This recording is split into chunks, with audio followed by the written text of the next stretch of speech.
Eu vreau o apă plată, fără nimic. Eu vreau salată, vă rog, fără nimic, vă rog. Păi, ce luăm aceeași garnitură? Vă rugăm să ne iertați. Mergem până la baie. Ne scuzați, ne întoarcem imediat.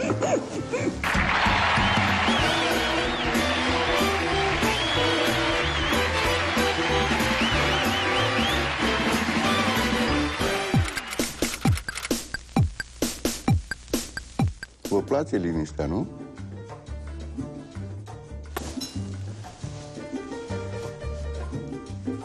Da. Ne scuzați puțin.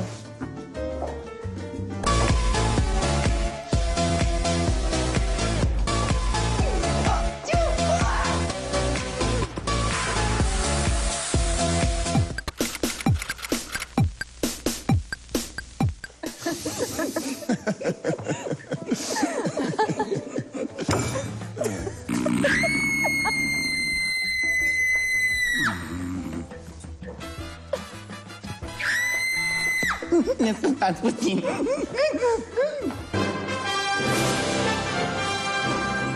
Lumea are nevoie de noi. Și noi are nevoie de lume.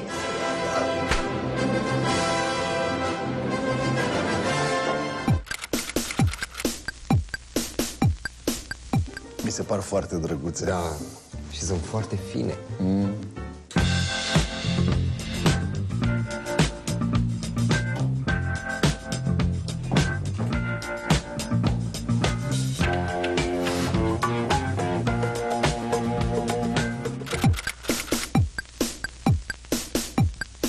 E ca și cum ai spune că 2 și cu 2 fac 4. E ceva demonstrat, e o axiomă. Nu, voi ce credeți? Cât poate să facă 2 și cu 2?